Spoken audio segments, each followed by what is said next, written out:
Should be up in a second here. Okay. Yeah.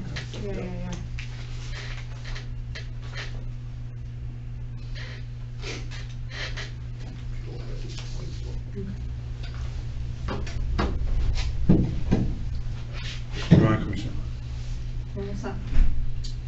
All right, good afternoon and welcome to our June Albany Port District Commission meeting. My name is Georgette Steffens and I'm the chair of the commission, and we will go around the room and introduce ourselves. Joe Coffey, Commissioner. Dominic Tagliano, Commissioner. Steve Wabear with McFarland Johnson.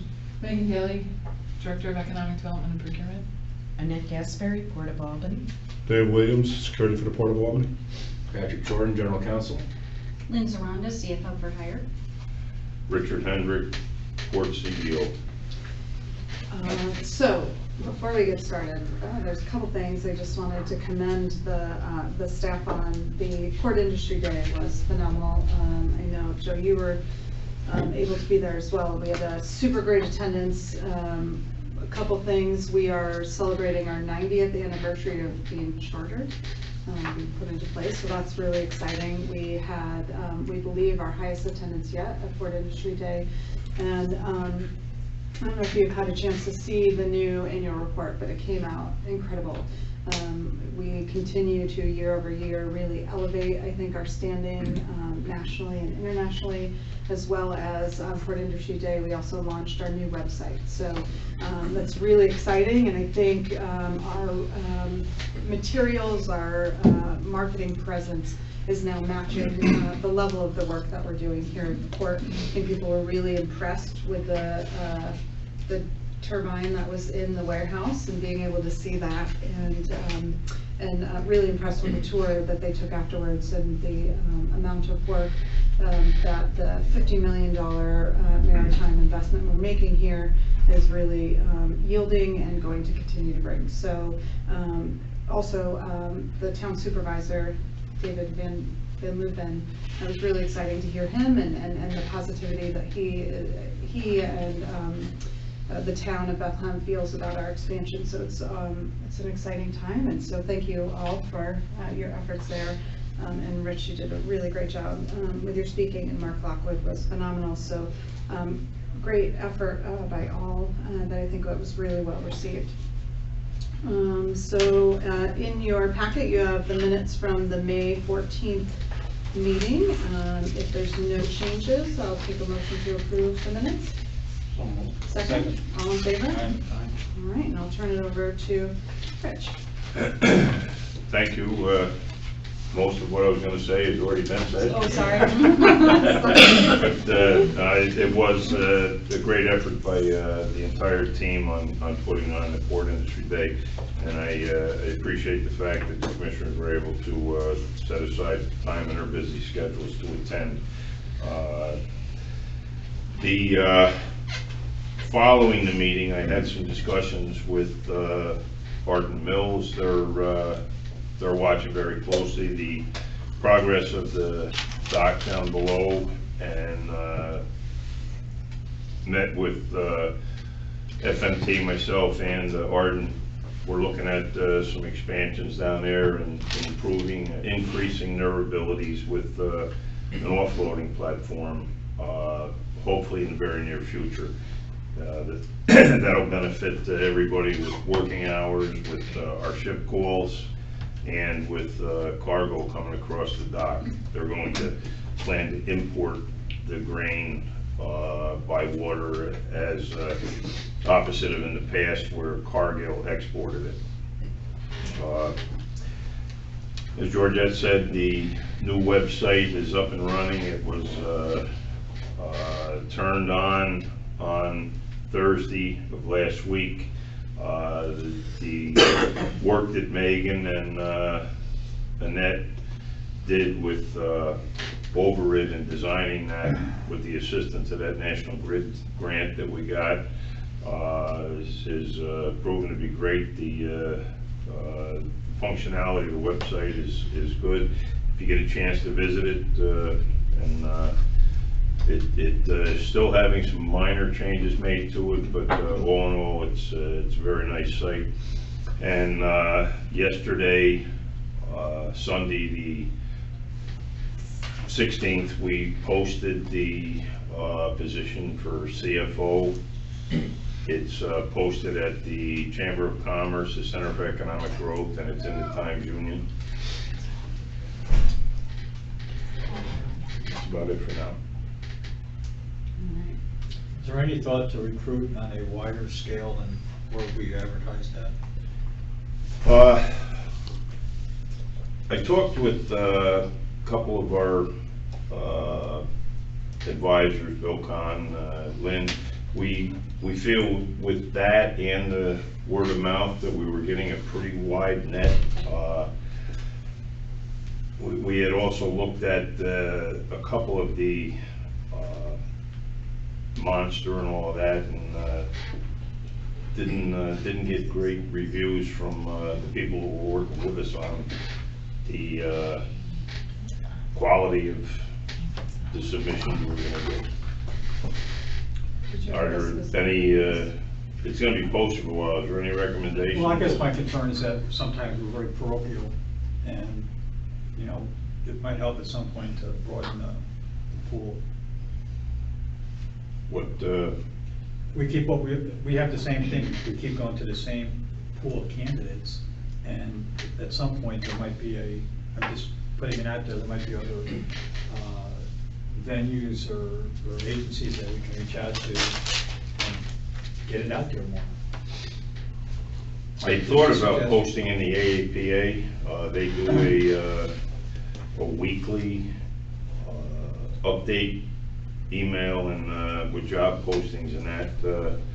I could probably send them a note and have it put in this Friday's mail there.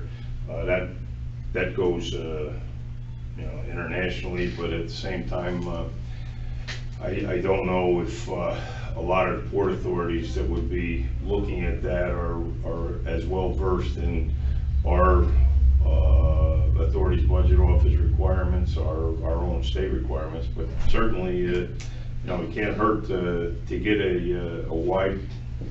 Are there professional associations that might be? Financial associations? Yeah. Yes, there are potentially a couple locally. I know that, word has gotten out, and even firms like CFO for Hire, we're not, we don't search for people, but we're trying to get the word out as well. I know some people have had good luck with things like Capital Region, Help Wanted. I have not heard greatest things, as was mentioned, by things like Monster, and some of them are a little too wide. But certainly, I think there's a couple of options. So I'll see. There's even the AICPA has some local meetings where there would be a broad range of people, but it might be something I can see. We have a liaison for some of those meetings. Maybe that's something I can get through there. Rich, I got a couple ideas. I'll go offline and I'll share them with you. Okay. Thank you. So as we are searching for a CFO, Lynn Zaranda from CFO for Hire, who has worked with us as we've been in various forms of transition over the last couple of years, as well as I know many of you know her from her work at the Discover Albany or at the Convention Center Authority. And so Lynn has been filling in the short term, so I'll turn it over to Lynn for a financial update. Great, thank you. I, as was mentioned, have been working primarily through Eric Smith when he was obviously still here, and helping handle some of the internal processes and policies and streamlining month-end types of things. So once he resigned, I did step up my role, as was just noted.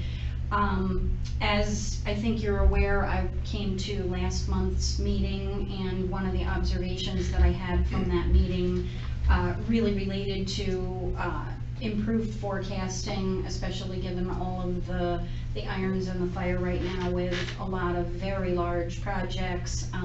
Not even just the complexity of the projects, but obviously the size dollar-wise and the need to balance dollars and in many cases front significant amounts of dollars. So, you know, even though I'm here kind of on an interim basis, I really wanted to address those concerns that I heard from you. So I've been working very diligently on forecasting and cash flow tools, really working to try to get a kind of 2-week time frames for cash flow planning with some of these very large items going out and some coming in, but the project money's going out. I've instituted some meetings, reached out to people like Bill Ring, John Cosa, meeting with them to really get more specific forecasting. Bill is out this week, but he indicated he could meet with me next week. So that's, I think, going to be a key in upgrading that forecasting, and I know that was something that you mentioned. The last couple of weeks have been spent very intensely on the ESD application, $4 million. Obviously, that's a key to get that in the door, especially because we fronted that, which is partially why cash flow planning right now is so key. And I'm really happy to report, and how nice that you're letting me indicate this. Nobody stole my thunder. That it got submitted. Megan actually physically dropped it off at the office on Friday afternoon. And just to give perspective, even in this day and age, it's manual copies of hundreds of sheets of paper that have to be numbered, and literally every dollar of the $8 million has to be documented to them. So there was an extensive checklist that we kind of took over and really intensely worked on that. And I can't thank the staff here enough. Annette is physically here for her assistance, and Eileen, who's not here, but really pulling together a lot of information in a quick time. We had a conference call last week with them. We expect it to be at least 90 days, potentially a bit longer. But we're really hoping that with the diligence and submittal and the good relationship I think we've created with the ESD representative, that it will go as smoothly as possible.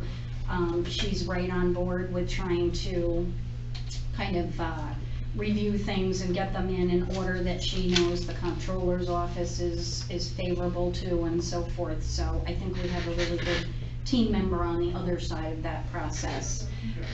So you know, that would put that money coming in sometime probably late October. You know, potentially further than that, but we'll obviously be monitoring it as much as we can. So once I have gotten some of these forecasting things and tools in better place, then you know, I'll work those into the financial systems and reports. So, any questions? Well, and so we had talked a little bit about also if there needs to be any shifting based on a shifting of our current budget, what we had initially projected versus what's coming down the pipe. So we'll be able to talk about that at the next. Correct. Great. Yes, Bill Ring too also indicated that he knows quite a bit of business and when it's coming and the type of business it is. And he expected, as of Port Industry Day, he expected that in the next couple of weeks he would know on another piece of business that we may get, and he can speak to things like the wood pulp and what impact that's going to have.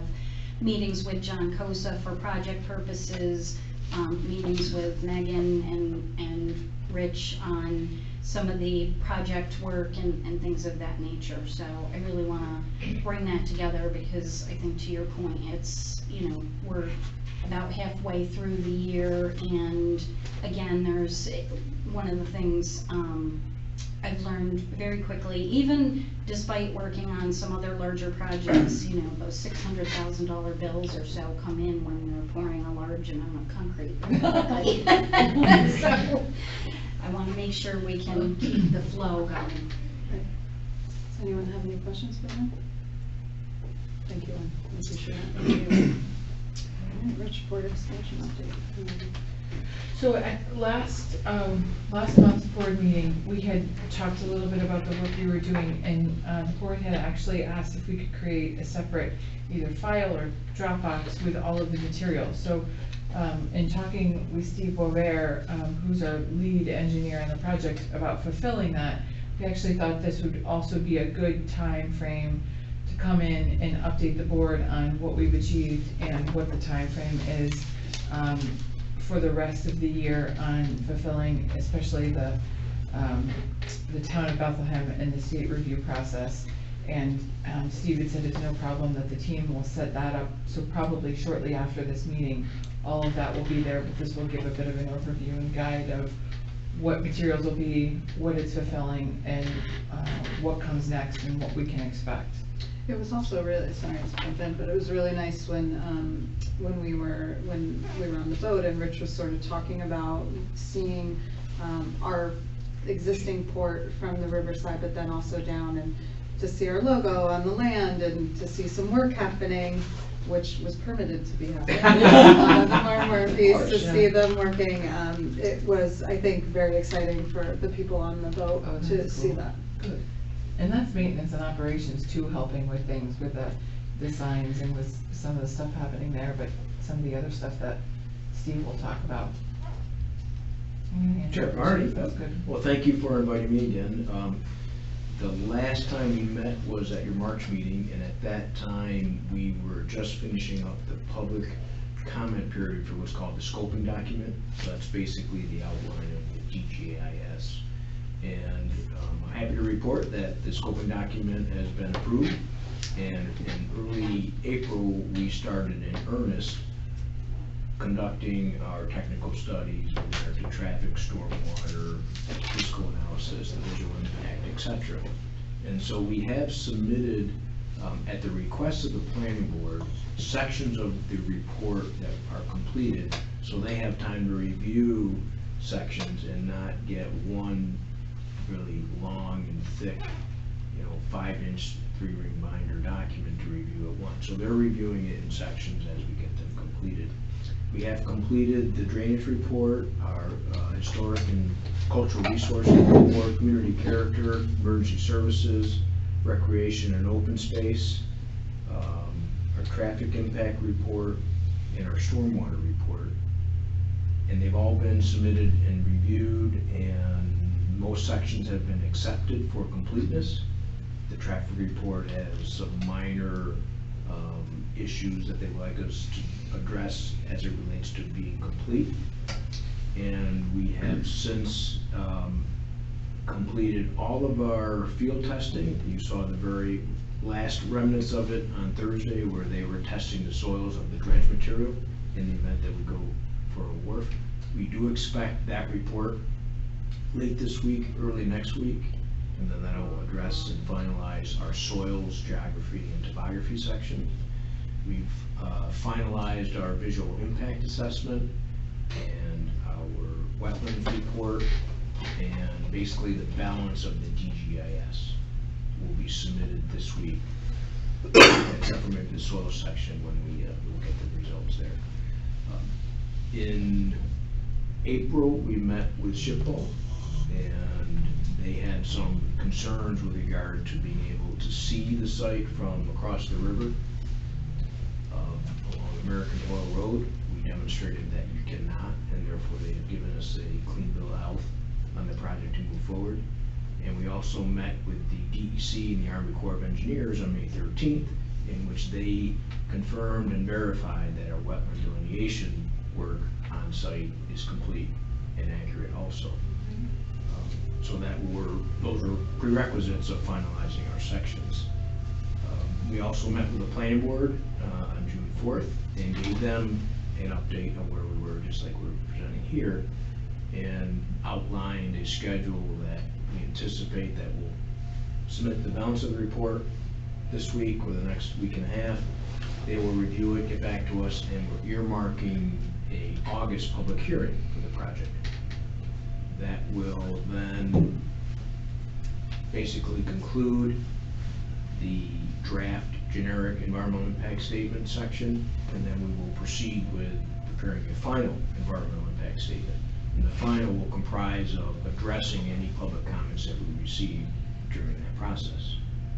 We anticipate that will run into mid-September or so, and in the October, maybe November timeframe, we will be finalizing the entire process with what's called the finding statement, and that's where they basically approve the project with the thresholds that we've established in the DGIS. We are proposing to exceed a town code requirement of the maximum building height. Maximum height right now by code is only 60 feet. We're proposing an 85-foot high structure. We think that would be what would be required in the offshore wind industry in the event they prepare some light manufacturing or fabrication on the site. They need a taller building to be able to pick pieces inside the building with a crane, move them accordingly, and then out for shipping. That's been based off of several meetings that we've had, either through offshore wind supply events and or one-on-one meetings that we've been doing together. Thankfully, Steve has been right at the site when we've had a couple of companies. So is that part of the visual impact assessment? Correct. That's the major piece of it.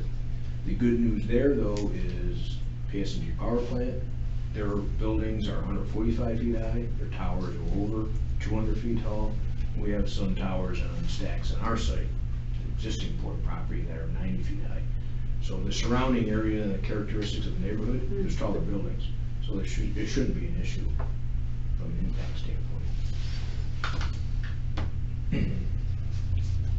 That's really the only issue that we've come up with outside the normal traffic issues, but those are pretty Normal standard. traffic, that's like oxymoron. Yeah, it is, you're right. So, I guess I just coming back right at the beginning of the report, we're talking about some place where these materials will be accumulated for review. Is that gonna be a login on our website or a Dropbox or your VPN, company VPN, what's it gonna be?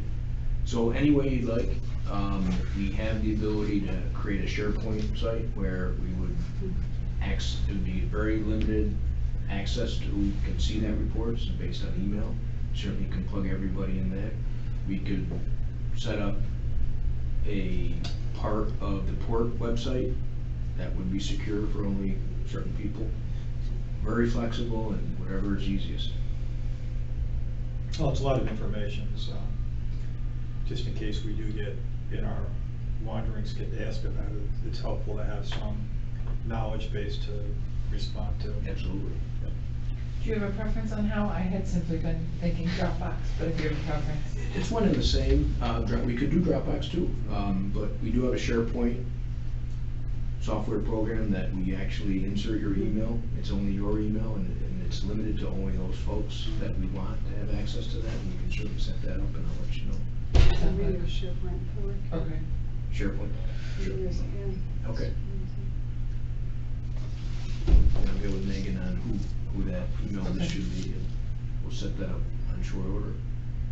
You heard it and you even spoke about it, but one of the cool things too that will be on there will be the economic impact reporting and fiscal impact reporting that's forthcoming from Camoin. But I think that that's pretty cool too in terms of in the wanderings and what people have to say of what the potential impact is. That's just to Albany County. We've typically for this port district have done it statewide. But we had a couple of conversations with Camoin too in terms of how they looked at it, and they made some adjustments, and so we think that that's informative. But also Steve has been helping. There are two potential grant sources that we'll be looking at for, assuming this is set in the fall, that we could start working towards some of the infrastructure. And that would be some of the things that we need to prepare for at that time frame to submit for resources to start the work. And so far, there hasn't been, I mean, the public, right, there have been opportunities along the way for the public to weigh in, and there hasn't been much. That's correct. We actually had a public hearing on the scoping document. And there was zero public comment. Every planning board meeting, there is a public portion of the meeting that allows anybody in the audience to speak on anything on the agenda. And we've been on the agenda 3 or 4 times now. And there's actually only been one positive comment as it relates to our project, where an individual spoke in favor of the project, saying this is exactly what the town needs. It's zoned heavy industrial, we're proposing heavy industrial, it makes sense.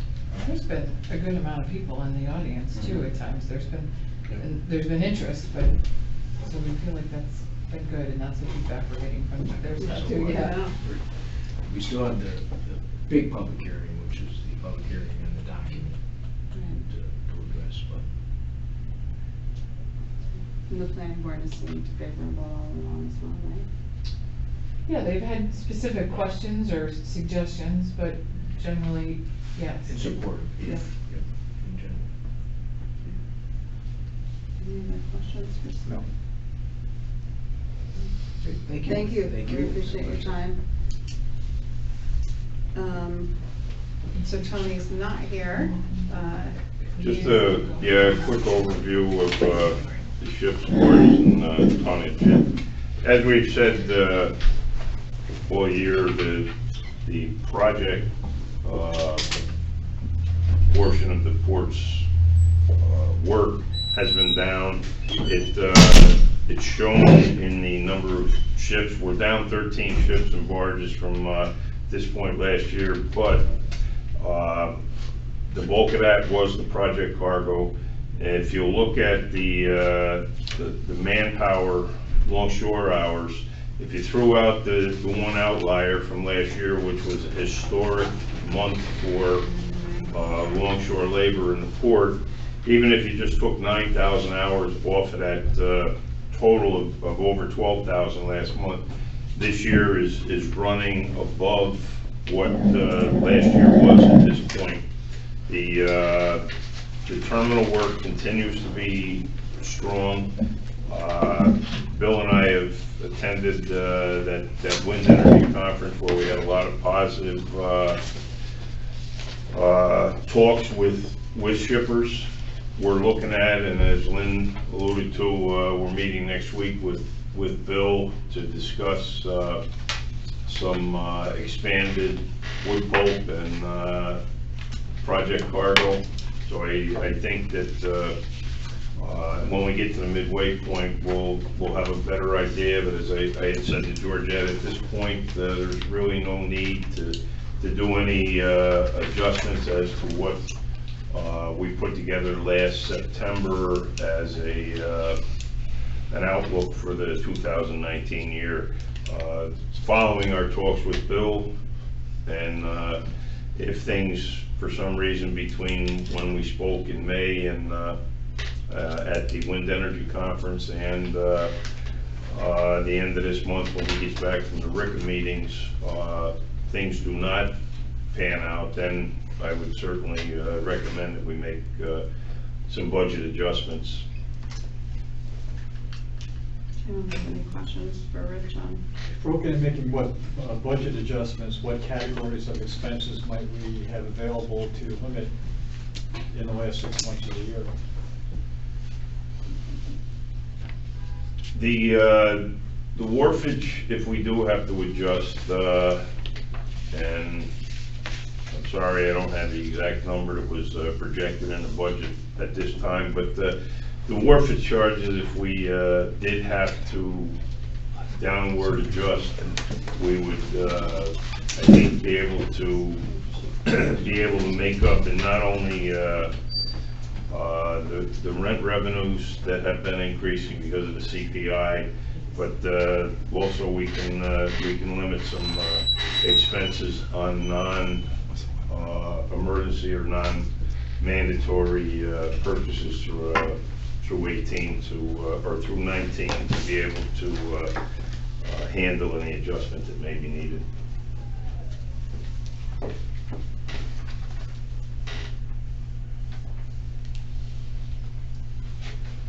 So, again, that part of what, the work that Lynn's doing and meeting with Bill and Rich and Tony, that'll be a, you know, an agenda item for next month and really looking at that. Rich believes that there's some places that we're able to make up some of that loss and then we're projecting sort of from now until the end of the year. Is there any other business? I know we have something for Right. executive session, Yeah. but besides that, is there anything else? No, Okay. don't believe so. I will take a motion to enter executive session to discuss, lease Proposed acquisition, sales, and lease of property. for that.